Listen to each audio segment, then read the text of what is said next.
Hello everyone, my name is Vidhi Goyal. As you know, it's my YouTube channel Polis Historia. I welcome you all. Welcome back to my channel. And so today we are going to start with the chapter The Cold War Era from the second book of Political Science, Contemporary World Politics. So let's get started.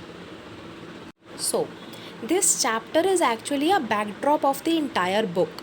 हमारी entire book में जिस contemporary era, जो आज का era है, contemporary era है, उसके बारे में जो बात कही गई है, the cold war era, chapter number 1 हमारा जो है ये इसका बैकड्रॉप है.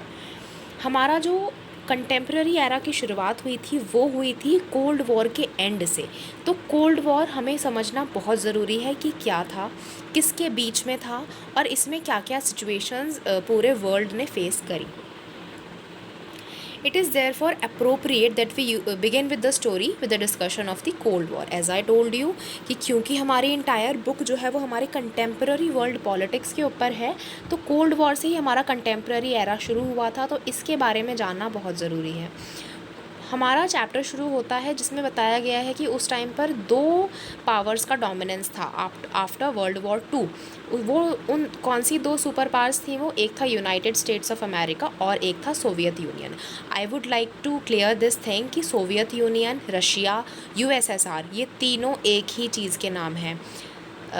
रशिया के ये सेंट्रल थे, यूएसएसआर और यूएसए, मतलब अमेरिका और रशिया, ये दोनों सेंट्रल थे कोल्ड वॉर के. It tracks the various arenas of the cold war in different parts of the world. Different parts of the world में, पूरे वर्ल्ड में कोल्ड वॉर का क्या इफ़ेक्ट था, इसके बारे में बात की गई है. नैम के बारे में, नॉन अलाइंड मूवमेंट के बारे में बात की गई है, जो कि एक चैलेंज था इन दोनों सुपर पावर्स के डोमिनेंस के ऊपर. वो किस तरह से आया, और फिर कोल्ड वॉर ख़त्म होने के बाद, नैम इस्टेब्लिश होने के बाद, हमारा जो एक न्यू इंटरनेशनल इकोनॉमिक ऑर्डर था वो किस तरह से हमारा बन के सामने आता है. इकोनॉमिक डेवलपमेंट कैसे होता है, पॉलिटिकल इंडिपेंडेंस कैसे आती है. It concludes with an assessment of India's role in NAM. हम इस पूरी बुक में जो जो चीज़ें पढ़ने वाले हैं, जो जो कंटेम्प्रेरी वर्ल्ड पॉलिटिक्स हम पढ़ने वाले हैं, उसका रिलेशनशिप विद इंडियन पॉलिटिक्स या विद इंडिया हम ज़रूर पढ़ेंगे. हर चैप्टर के एंड पार्ट में इंडिया का रोल उस पर्टिकुलर चीज़ के ऊपर हम ज़रूर पढ़ेंगे इस पूरी बुक में. क्यूबन मिसाइल क्राइसिस इन अप्रैल 1961, ये सब 1945 में, ऑलमोस्ट 1945 में हमारी जो वर्ल्ड वॉर 2 है वो ख़त्म हो गई थी. उसके बाद जो दो सुपर पावर्स बची, इनमें एक था USSR which was Soviet Union और रशिया, एंड एक था यूएसए विच वॉज अमेरिका. ये दोनों सुपर पावर्स थी.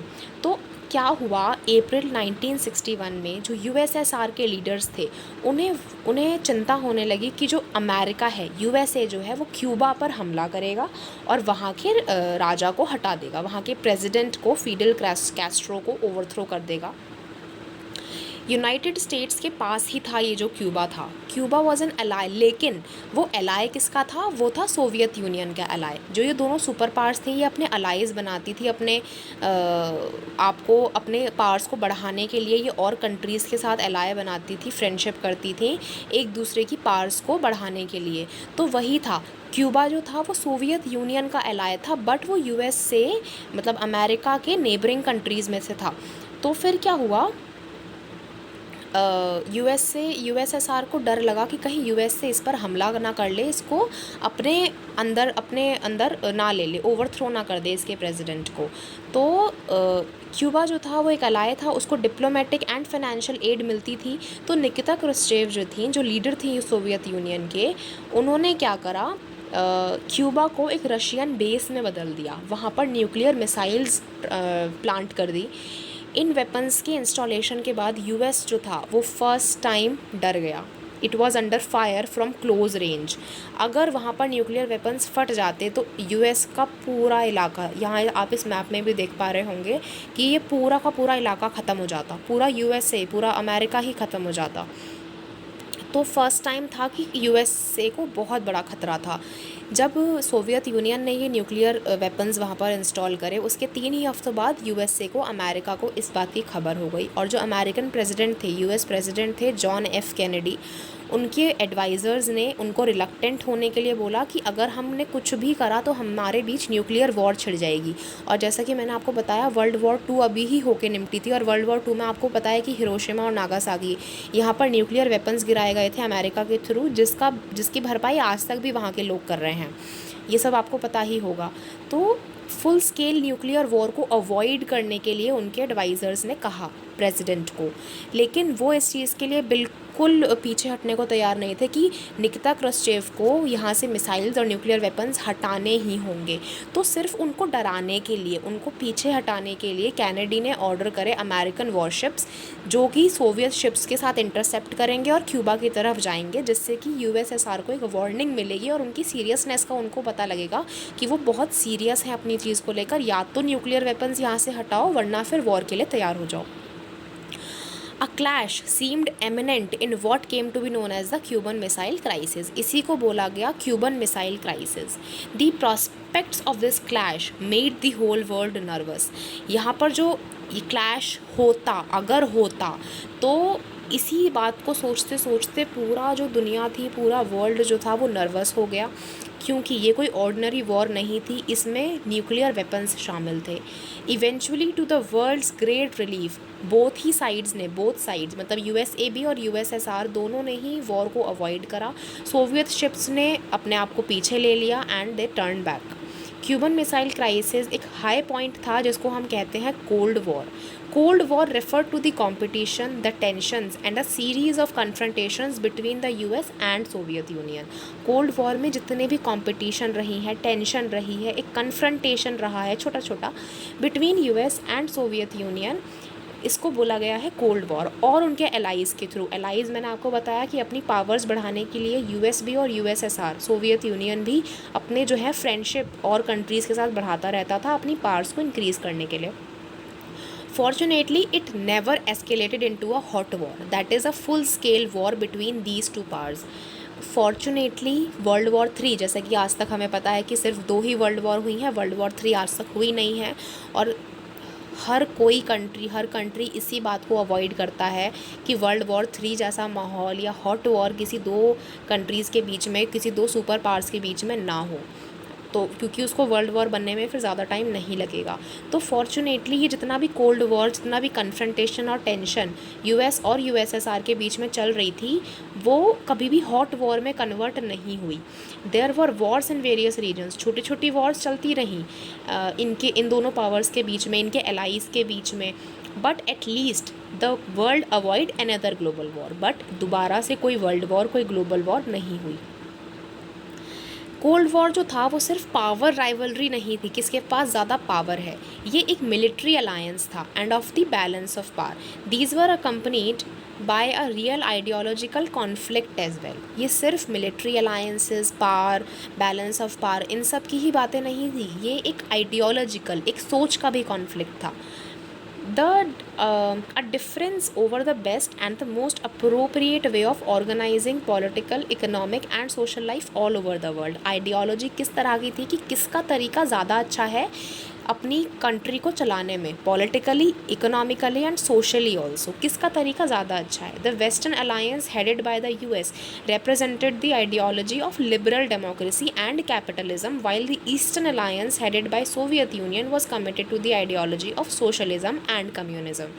यूएस की जो आइडियोलॉजी थी वो थी लिबरल डेमोक्रेसी की, मतलब वो डेमोक्रेसी को मानता था, लेकिन लिबरल डेमोक्रेसी के साथ साथ वो कैपिटलिज्म को भी मानता था। कैपिटलिज्म होता है कि जब आप कैपिटलिस्ट को, इंडस्ट्रियलिस्ट को, बिजनेसमैन को पावर्स देते हो।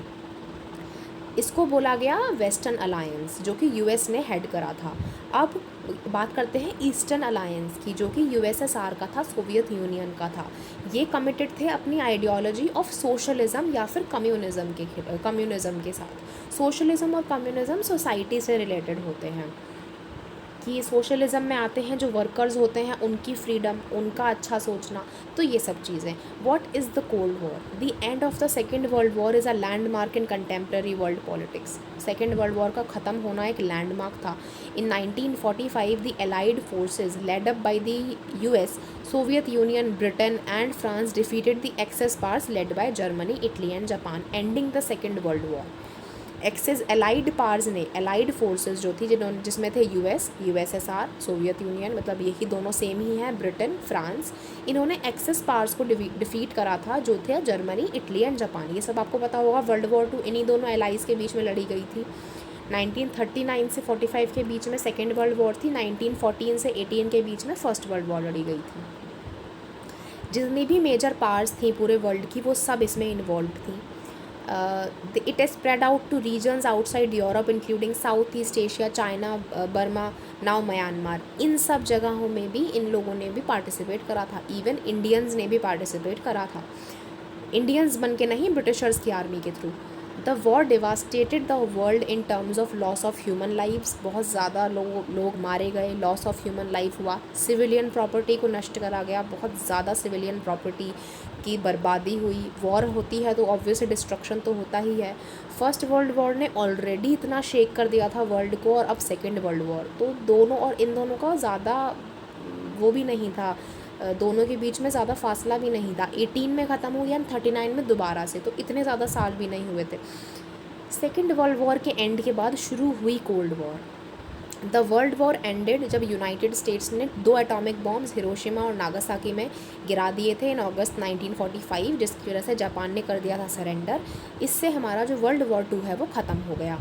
यूएस के क्रिटिक्स ने आज तक ये जो डिसीजन था उनका बॉम्ब गिराने का, इसके ऊपर आर्ग्यू करा है कि यूएस को पता था कि जापान जो है वो कभी ना कभी सरेंडर कर ही देगा, बिकॉज जापान इतना बड़ा सुपर पावर नहीं था।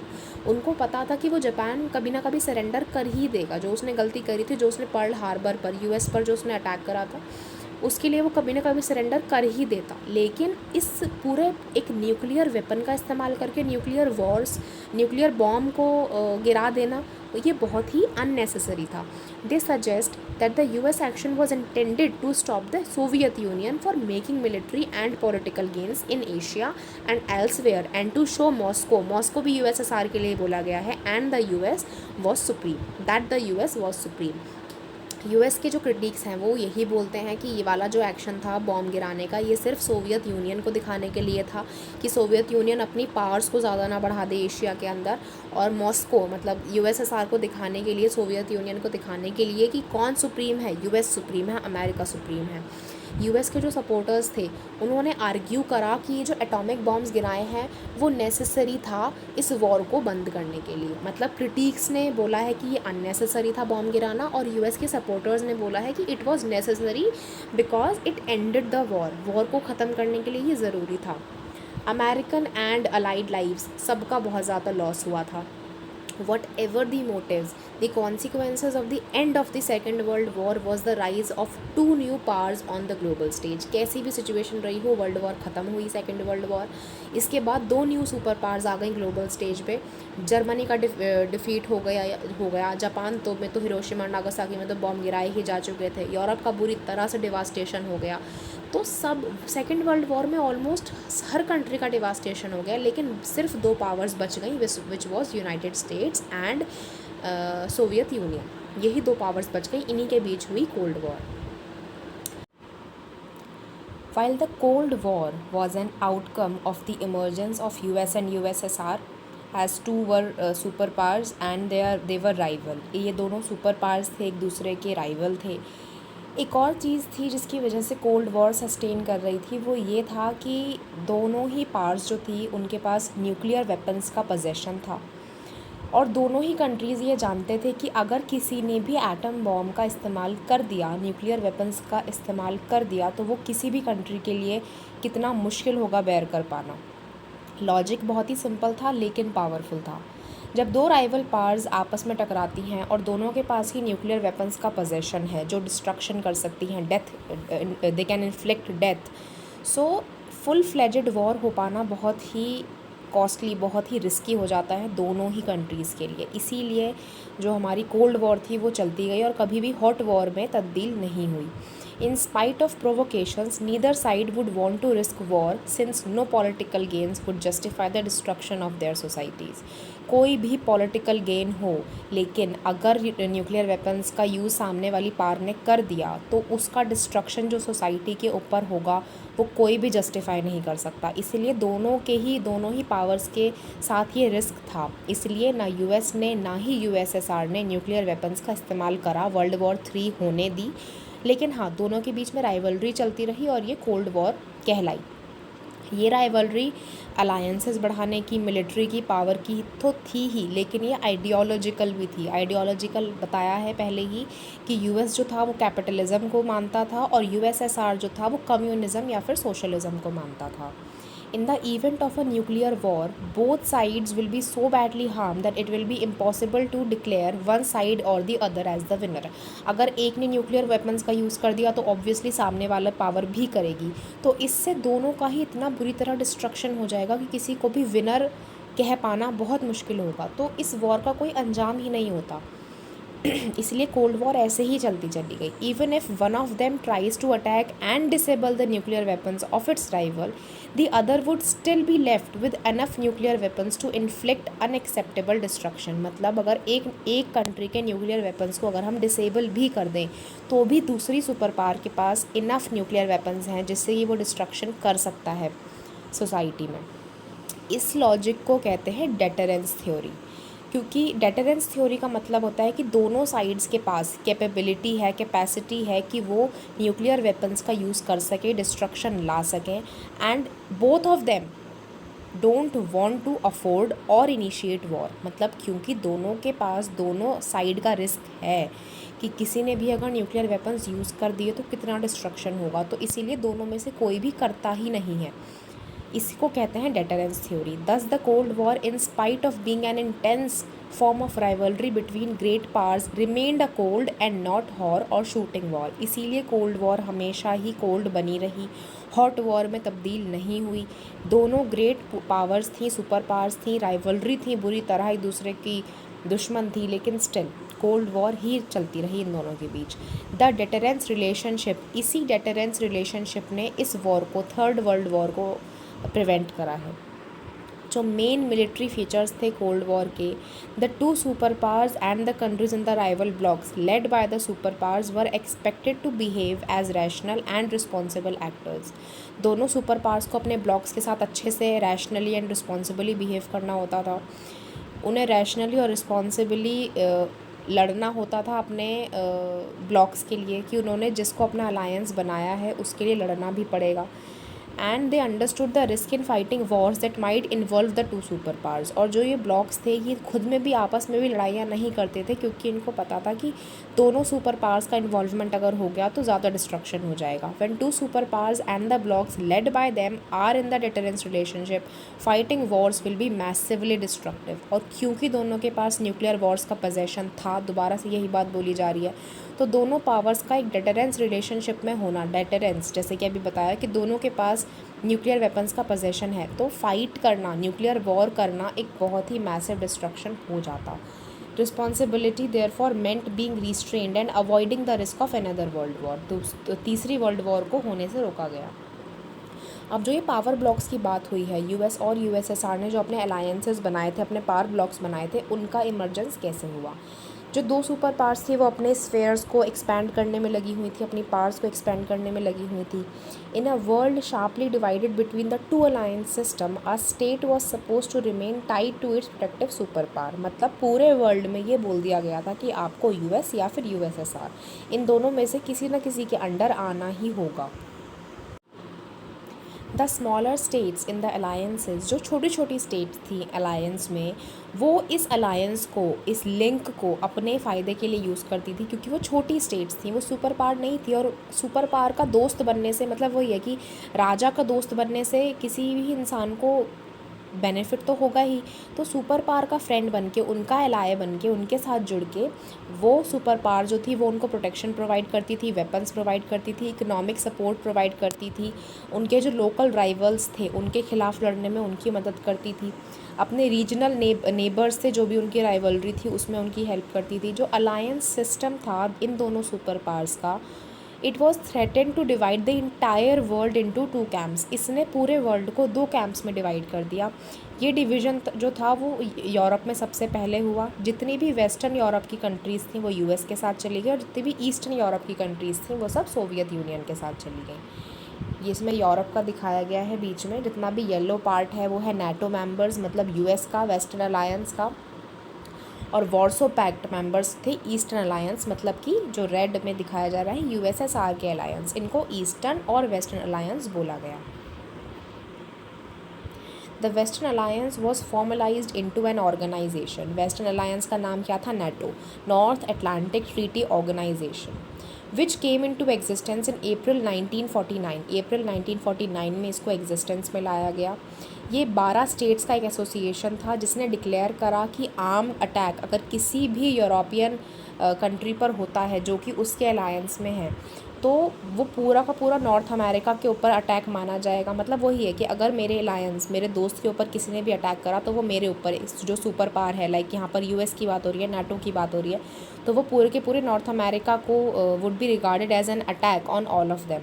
Each of these states would be oblige to help the other. हर स्टेट को ये था कि वो दूसरे स्टेट की हेल्प करेंगे ही करेंगे। जो ईस्टर्न अलायंस था, जिसको बोला गया वॉर्सो पैक्ट, सोवियत यूनियन का था, यूएसएसआर का था, ये बना 1955 में, और उसके प्रिंसिपल फंक्शन यही था कि नाटो की फोर्सेस को काउंटर करना यूरोप के अंदर। मतलब वही एक दूसरे के साथ ही ये लड़े जा रहे थे, एक दूसरे की पावर्स को ख़त्म करने के लिए, कम करने के लिए, और अपनी पावर्स को बढ़ाने के लिए। International alliances during the cold war era were determined by the requirements of the superpowers and the calculations of the smaller states। जितने भी इंटरनेशनल अलायंसेस बने कोल्ड वॉर के अंदर, कोल्ड वॉर एरा के टाइम पे, वो सब के सब सुपर पावर्स और उनकी स्मॉलर स्टेट्स के बीच जो सारा था, सारी चीज़ें थी, सारा रिलेशनशिप था, उसी की रिक्वायरमेंट के हिसाब से बने। मतलब ये पूरा अलायंस जो था वो कोल्ड वॉर में यूएस ने बनाया यूएसएसआर की पावर्स को रोकने के लिए, और यूएसएसआर ने बनाया यूएसए की पावर को रोकने के लिए। यूरोप जो था वो मेन एरिया बन गया इस कॉन्फ्लिक्ट का between the two superpowers. In some cases superpowers use their military power to bring countries into their respective alliances. कभी कभी तो ज़बरदस्ती अलायंसेस बनाए जाते थे अपनी मिलिट्री पावर को यूज़ करके। Soviet intervention in East Europe provides an example. Soviet intervention जो हुआ ईस्ट यूरोप में, उसने इसका एक एग्जाम्पल दिया है। The Soviet union used its influence in eastern Europe. Eastern Europe में सोवियत यूनियन ने अपना इन्फ्लुएंस यूज़ करा, अपनी आर्मीज़ को यूज़ करा इन रीजन पे, कि ये इंश्योर करने के लिए कि कम से कम eastern half of the Europe तो सोवियत यूनियन की तरफ ही आए, उसी से इन्फ्लुएंस हो। In East and South East Asia and in West Asia, Middle East, US ने अपने अलायंसेस बनाए। South East Asian Treaty Organization, SEATO, CENTO, Central Treaty Organization, ये सब थी Soviet Union and communist China. Responded by having close relations with regional countries such as North Vietnam, North Korea and Iraq. मतलब वही बताया जा रहा है कि किस तरह से अलायंसेस बना के, पावर ब्लॉक्स बना के ये लोग अपनी पावर्स को जितना ज़्यादा बढ़ा सकते थे वो बढ़ा रहे थे। एंड अब सोचो कि दोबारा से पूरी कंट्री जो थी वो 2 पार्ट्स में डिवाइड हो गई थी। अगर वर्ल्ड वॉर 3 होनी होती तो सच में हो जाती, क्योंकि वही है, वर्ल्ड वॉर 3 में और भी बुरी तरह डिस्ट्रक्शन होता, क्योंकि पूरा वर्ल्ड ही उसमें, ऑलमोस्ट सारी ही कंट्रीज़ उसमें आ जाती और सबको एक दूसरे के लड़ना ही पड़ता, सबको ना चाहते हुए भी वर्ल्ड वॉर में शामिल होना ही पड़ता। तो अच्छा हुआ कोल्ड वॉर ही रही, कभी हॉट वॉर में नहीं बदली। The cold War threatened to divide the world into 2 alliances. जितनी भी नई इंडिपेंडेंट कंट्रीज़ थी, जैसे कि यहाँ पर 1955 1949 की बातें हो रही हैं, जब नाटो और वॉर्सो पैक्ट बना था, उसी टाइम इंडिया भी आज़ाद हुआ था 1947 में। तो उसी टाइम पर बहुत सारी कंट्रीज़ आज़ाद हुई थी हमारे ही टाइम पर, तभी ब्रिटिशर्स मोस्टली ने सबको इंडिपेंडेंस दी थी ब्रिटिशर्स ने। तो जितनी भी न्यूली इंडिपेंडेंट कंट्रीज़ थी, क्योंकि वो नई नई आज़ाद हुई थी, उन्हें किसी ना किसी का सहारा, वो इकोनॉमिकली इतने स्ट्रॉन्ग नहीं थे, पॉलिटिकली इतने स्ट्रॉन्ग नहीं थे, तो उनको किसी ना किसी की हेल्प चाहिए थी। तो इस पर उनका प्रभाव सबसे ज़्यादा हो रहा था। Such as Britain and France were worried, मतलब जो ब्रिटेन और फ्रांस की कॉलोनीज से अभी इंडिपेंडेंट हुए थे, वो बहुत ज़्यादा डरे हुए थे अपनी फ्रीडम को खोने के लिए कि कहीं अभी तो हम कॉलोनियल टाइम से निकले हैं, आज़ादी मिली है और अब दोबारा से सुपर पावर्स हमारे ऊपर अलायंस अगर ज़बरदस्ती बनाने लगी तो यूएस और यूएसएसआर का इतना मिलिट्री थी, इतना न्यूक्लियर वेपन्स थे, तो कोई भी कंट्री, कोई भी छोटी कंट्री उनके साथ डरती थी कि अगर हमने मना कर दिया तो क्या होगा, ये हमारे ऊपर अटैक ना कर दें। और ज़बरदस्ती भी अलायंसेस बनाए जा रहे थे। Cracks and splits within the alliances were quick to appear. बहुत सारे क्रैक्स, बहुत सारे स्प्लिट्स भी इन अलायंसेस के बीच में होते रहते थे। कम्युनिस्ट चाइना जो था उसने यूएसएसआर के साथ क्वेरल करा towards the late 50s and in 69 they fought a brief war over a territorial dispute. पहले सोवियत यूनियन और चाइना एक साथ था, उसके बाद कुछ इनमें इश्यूज़ हो गए एंड 1969 में इन लोगों ने एक वॉर लड़ी जो एक टेरिटरी के डिस्प्यूट के ऊपर थी। एक और इम्पॉर्टेंट डेवलपमेंट हुआ विच वॉज नैम, जिसमें इंडिया का भी बहुत योगदान है, which gave the newly independent countries a way of staying out of the alliances. जैसे कि इंडिया भी न्यूली इंडिपेंडेंट हुई थी अभी 1947 में और 50s की बात हो रही है ये, तो जितनी भी न्यूली इंडिपेंडेंट कंट्रीज़ थी उनके लिए एक प्लेटफॉर्म दिया गया कि जिससे कि वो दोनों अलायंसेस में जुड़ने से बचें, क्योंकि एक तरह से वो अभी इंडिपेंडेंट हुए थे, अभी उनको फ्रीडम मिली थी और वो फिर से एक अलायंस के अंदर आ जाते तो वो अगेन वो एक कॉलोनी बन जाते या तो यूएस की या फिर यूएसएसआर की। अब आप ये सोच रहे होंगे कि सुपर पावर तो सुपर पावर थी, लेकिन उसको अलायंस बनाने की ऐसी क्या ज़रूरत थी। उनके पास न्यूक्लियर वेपन्स थे, आर्मीज़ थी, इतने पावरफुल थे कि वो किसी भी स्मॉलर स्टेट को यूं ही हरा देते, एशिया और अफ्रीका में तो ख़ास तौर पे, एंड इवन यूरोप में भी, and there was no match to that of the superpower. Yet the smaller states ये हेल्पफुल थी। कैसे हेल्पफुल थी? छोटी छोटी स्टेट्स जो थी ये उनको रिसोर्सेज देती थी, ऑयल एंड मिनरल्स देती थी। सबसे बड़ी बात है वहाँ की टेरिटरी इनकी हो जाती थी। टेरिटरी का मतलब है हर तरीके की वेपन्स और ट्रूप्स वहाँ पर ये लोग लॉन्च कर सकते थे। Location from where they could spy on each other, बहुत अच्छी अच्छी लोकेशंस इन लोगों को मिल गई। जैसे कि क्यूबन मिसाइल क्राइसिस में हमने देखा था कि क्यूबा जो था वो यूएस के बिल्कुल पास में था, उसी लोकेशन से उन्होंने स्पाई करा और फिर वहीं पर न्यूक्लियर वेपन्स प्लांट कर दिए। तो अगर क्यूबा में न्यूक्लियर वेपन्स को ब्लास्ट कर दिया जाता तो पूरा यूएस का अस्तित्व ही ख़त्म हो जाता।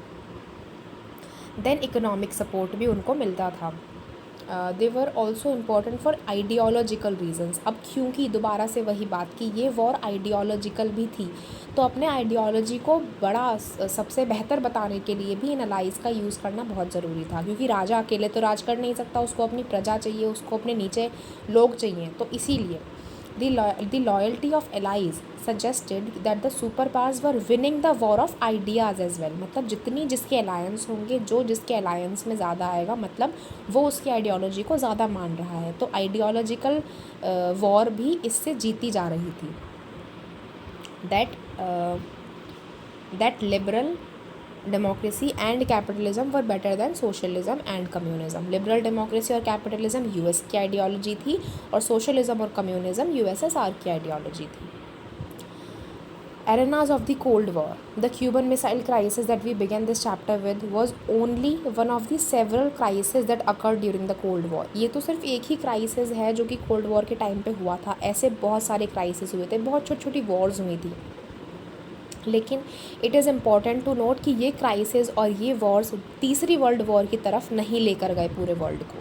दो सुपर पावर्स जो ये थी were poised for direct confrontation in Korea. Korea में इनका डायरेक्ट कन्फ्रंटेशन हुआ था 50 से 53 के बीच में, बर्लिन में हुआ था 58 से 62 के बीच में, कॉन्गो में हुआ था अर्ली 60s में, और भी बहुत सारे प्लेसेस में हुआ था।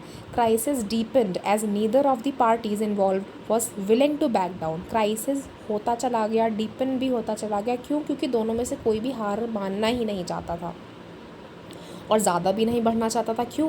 क्योंकि अगर ज़्यादा बढ़ती लड़ाई तो फिर न्यूक्लियर वेपन्स का यूज़ हो जाता, जो कि ये दोनों ही पार्ट्स नहीं चाह रही थी। वही दोबारा से डेटरेंस थ्योरी आ गई यहाँ पर। Cold war we refer therefore to areas where crisis and war occurred or threaten to occur between the alliances system but did not cross certain limits. मतलब वही है, कोल्ड वॉर में इन यहाँ पर सारी क्राइसिस की, सारी वॉर की बात हुई है जो हुई तो, लेकिन उन्होंने लिमिट्स कभी अपनी क्रॉस नहीं करी। बहुत सारे लोगों की जान भी गई कोरिया में, वियतनाम में, अफ़गानिस्तान में, लेकिन वर्ल्ड जो था वो न्यूक्लियर वॉर से बच गया। In some cases huge military buildups were reported. बहुत जगह मिलिट्री इकट्ठा हुई, बिल्डअप हुई। In many cases diplomatic communication से चीज़ों को सॉल्व करा गया। and but between the super powers and could not be sustained and contributed to the misunderstanding. जो misunderstandings हो जाती थी वो diplomatic communication से solve की जाती थी. Sometimes countries outside the two blocks, for example the non-aligned countries, अभी हम इन लोगों के बारे में पढ़ेंगे जिसमें इंडिया भी participated country था the non-aligned movement. इन दो पावर ब्लॉक्स को कभी कभी non aligned movement, non aligned countries से भी इनको बोला जाता था कि नहीं, कोल्ड वॉर को कोल्ड वॉर ही रहने दो. इन्होंने रोल प्ले करा कोल्ड वॉर के कॉन्फ्लिक्ट में, ज़्यादा क्राइसिस ना हो इस चीज़ का. Jawaharlal Nehru, one of the key leaders of the NAM, played a crucial role in mediating between the two Koreas. NAM के जो एक लीडर थे जवाहरलाल नेहरू, इंडिया के फर्स्ट प्राइम मिनिस्टर, उन्होंने एक बहुत इंपॉर्टेंट रोल प्ले किया था टू कोरियाज़ में. मीडिएशन का उन्होंने रोल प्ले किया था, मीडिएट करा था. कॉन्गो क्राइसिस में यूएन सेक्रेटरी जनरल ने एक इम्पॉर्टेंट रोल प्ले करा था मीडिएटर बन के कि हाँ बातचीत से बात सॉल्व हो जाए, ज़्यादा लड़ाई ना हो. By and large, it was the realization on a superpower's part that war by all means should be avoided. साथ ही साथ मीडिएटरी का काम तो ये लोग कर ही रहे थे, साथ ही साथ दोनों सुपर पावर्स को ये रियलाइजेशन था कि अगर वॉर होती है, न्यूक्लियर वेपन्स का यूज़ होता है तो ये दोनों के लिए ही डिस्ट्रक्टिव होगा, किसी एक के लिए नहीं.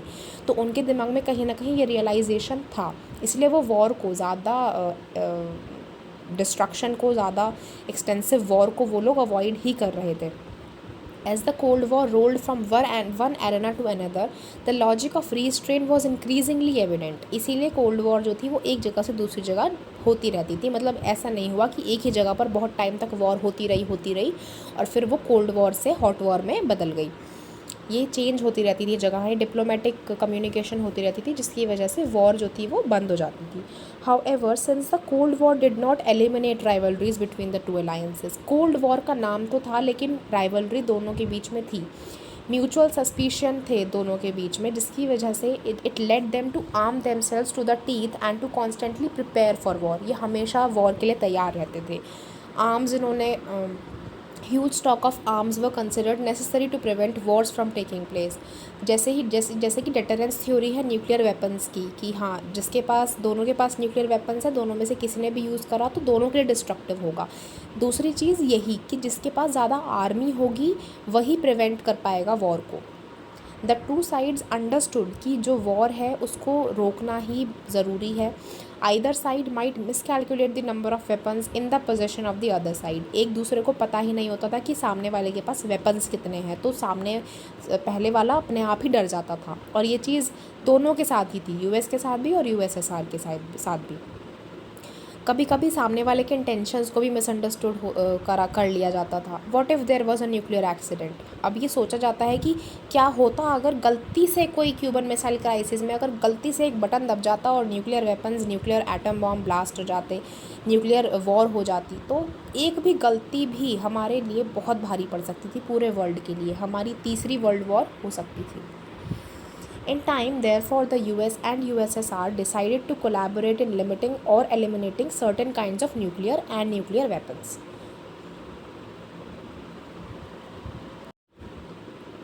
अब क्योंकि दोनों ही पावर्स के पास बहुत सारे वेपन्स थे, बहुत सारे आर्म्स रेस था, बहुत सारा मिलिट्री थी, पावर थी, तो इन लोगों ने एक दूसरे की वेपन्स को एक मेंटेन्ड वे में रखने के लिए कुछ ट्रीटीज़ भी बनाई थी आर्म्स कंट्रोल करने के लिए. 60s में टू साइड्स, इन दोनों ने 3 सिग्निफिकेंट एग्रीमेंट साइन करे. It was test ban treaty, nuclear non proliferation treaty and the anti ballistic missile treaty. ये 3 ट्रीटीज़ इन दोनों ने साइन करी.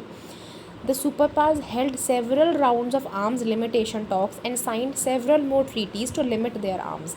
साथ ही अपने आर्म्स, अपनी आर्मी को, अपनी मिलिट्री को एक लिमिटेड वे में रखने के लिए भी इन्होंने बहुत सारी ट्रीटीज़ और साइन करी. Challenge to bipolarity. बाइपोलैरिटी का मतलब होता है यही कि पूरा जो वर्ल्ड था वो 2 हिस्सों में बट गया था, जैसे कि इस मैप में दिखाया गया है. ये जो ग्रीन में दिखाया गया है थर्ड वर्ल्ड कंट्रीज़ हैं, मतलब वो कंट्रीज़ जो नैम, नॉन अलाइन मूवमेंट, जिन्होंने ना यूएस को फेस करा, ना ही यूएस को के अलायंस में आए, एलाय बने, और ना ही यूएसएसआर के एलाय बने. ये अपने नॉन अलाइन मूवमेंट में ही रहे. तो बाइपोलैरिटी का चैलेंज क्या हुआ पूरे वर्ल्ड में. वी हैव ऑलरेडी सीन कि कोल्ड वॉर ने कैसे वर्ल्ड को 2 पार्ट्स में डिवाइड कर दिया था. नॉन अलाइन मूवमेंट में हाँ कुछ कंट्रीज़ थी जो कि इन दोनों में से किसी को भी उन्होंने ज्वाइन नहीं करा। जो नाम था उसके रूट्स रखे गए थे फ्रेंडशिप से, और किस किस के बीच थी वो फ्रेंडशिप? यूगोस्लाविया के जोसेफ ब्रॉस टीटो, इंडिया के जवाहरलाल नेहरू, इजिप्ट के Gamal Abdel Nasser, who held a meeting in 1956। इन्होंने 1956 में ये तीनों मिले। इंडोनेशिया के सुकर्नो और घाना के ख्वामे नरखुमा, ये भी थे जो 5 लोगों की ये इन्होंने मीटिंग करी 1956 में। इंडोनेशिया और घाना के जो लीडर्स थे उन्होंने इनको सपोर्ट करा। ये 5 लीडर्स जो थे, ये 5 फाउंडर्स थे नैम के। फर्स्ट नॉन अलाइंड समिट जो थी वो बेलग्रेड में हुई 1961 में, और जिसकी वजह से it was the culmination of at least 3 factors. कौन कौन से फैक्टर्स थे? पहली बात तो कोऑपरेशन है, इन 5 कंट्रीज़ के बीच में कोऑपरेशन होना। कोल्ड वॉर जो कोल्ड वॉर टेंशन्स उस टाइम पे थी उसको थोड़ा कम करना, उस पर ध्यान देना। Dramatic entry of many newly decolonised African countries into the international arena.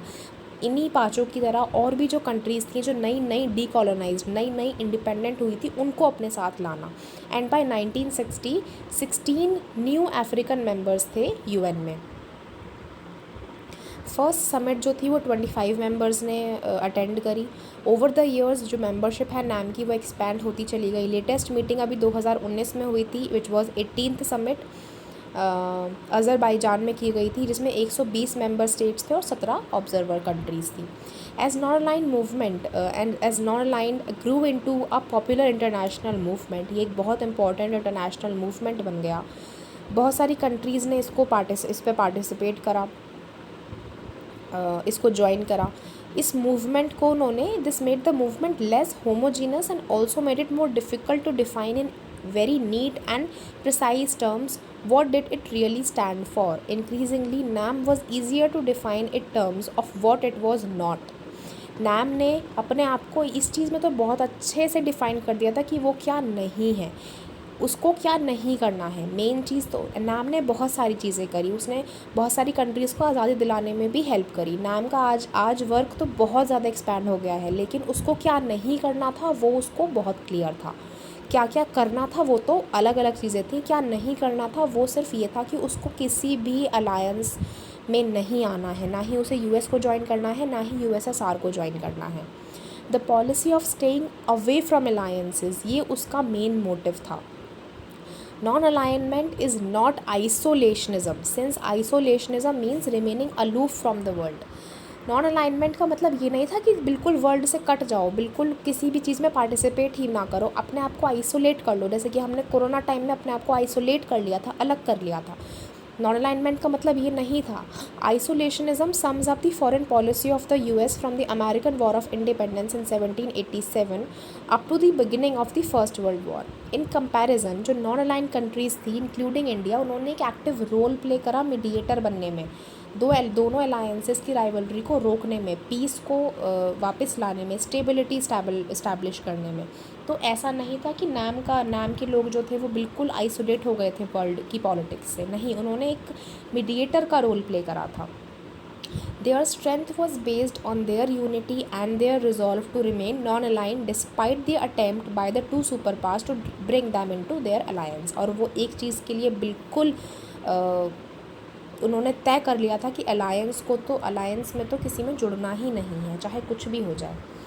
Non alignment is also not neutrality, ये न्यूट्रलिटी के ऊपर भी बेस्ड नहीं था कि मतलब हम दोनों के साथ न्यूट्रल रहेंगे।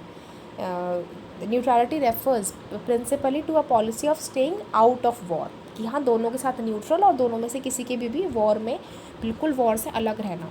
States practising neutrality are not required to help end a war, क्योंकि जो भी न्यूट्रल स्टेट्स थी वो किसी भी वॉर को ख़त्म कराने में हेल्प नहीं कर सकती। लेकिन नॉन अलाइन कंट्रीज़ ने नॉन अलाइन मूवमेंट की कंट्रीज़ ने बहुत हेल्प करा था वॉर को ख़त्म करने के लिए भी। They do not get involve in wars and do not take any position, ना ही वो मीडिएटर बन सकते हैं, ना ही वो कोई पोजीशन होल्ड कर सकते हैं, ना ही वो कुछ बोल सकते हैं। Non align states including India वो एक्चुअली रिस्पॉन्सिबल थे बहुत सारी वॉर्स को रोकने में, वॉर्स में इन्वॉल्व भी थे।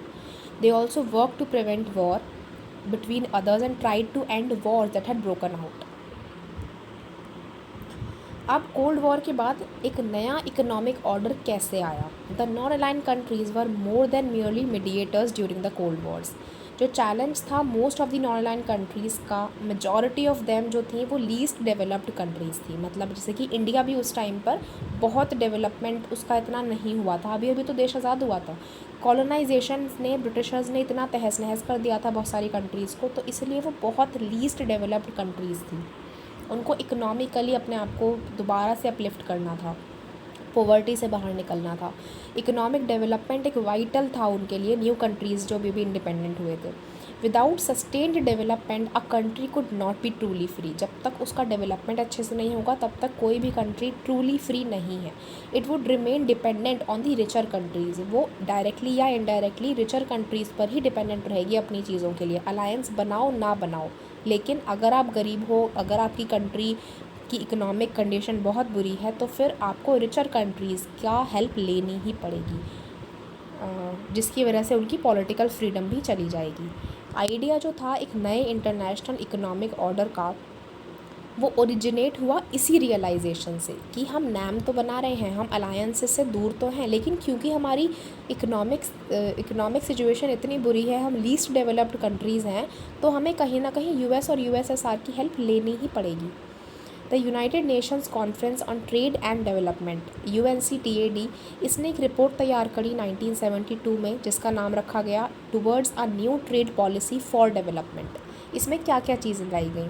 इसमें जो LDCs थी, लीस्ट डेवलप कंट्रीज़ थी, उनके जो नेचुरल रिसोर्सेज थे उनके ऊपर उनका पूरा कंट्रोल था, जो कि वेस्टर्न कंट्रीज़ ने एक्सप्लॉइट करा था. अब उनको उनका पूरा कंट्रोल दिया गया.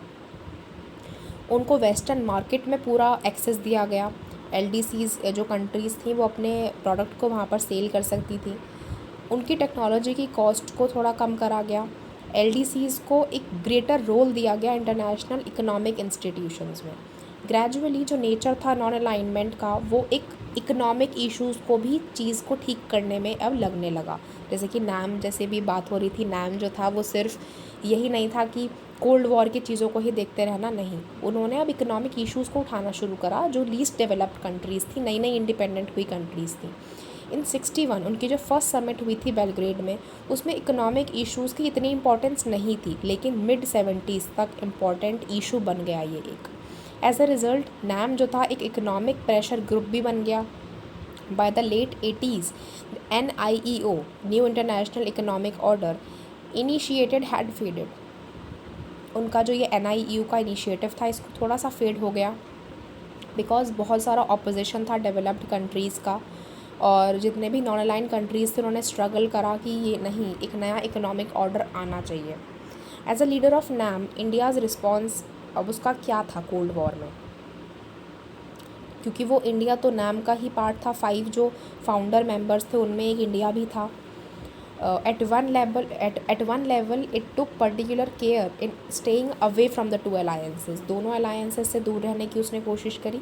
सेकेंडली उसने वॉइस भी रेज करी कुछ नई डीकॉलोनाइज्ड कंट्रीज़ के लिए, कि वो भी किसी भी अलायंस को का पार्ट ना बने. इंडिया की पॉलिसी नेगेटिव भी नहीं थी और पैसिव भी नहीं थी. As Nehru reminded the world, non alignment was not a policy of fleeing away. जैसे कि पहले भी बात हुई थी, नैम जो था वो ये नहीं था कि हम बिल्कुल आइसोलेट हो जाएंगे, बिल्कुल अलग हो जाएंगे. फ्लीइंग अवे वाला कॉन्सेप्ट नहीं था. On the contrary, India was in favour of actively intervening in world affairs. India जो था बहुत ही एक्टिवली वर्ल्ड अफेयर्स में इंटरवीन करता था. कोल्ड वॉर राइवलरीज़ को सॉफ्ट करने की, उसको ठीक करने की कोशिश करता था, मीडिएटर बनता था. India tried to reduce the differences between the alliances and thereby prevent differences from escalating into a full-scale war. Cold War hot war में ना बदल जाए, इसका पूरा ध्यान रखता था. इंडियन डिप्लोमेट्स और लीडर्स जो थे वो कम्युनिकेट करते थे कोल्ड वॉर राइवल्स के बीच में. कोरियन वॉर में जैसे कि इंडिया का एक बहुत इंपॉर्टेंट पार्ट रहा है मीडिएटरी में.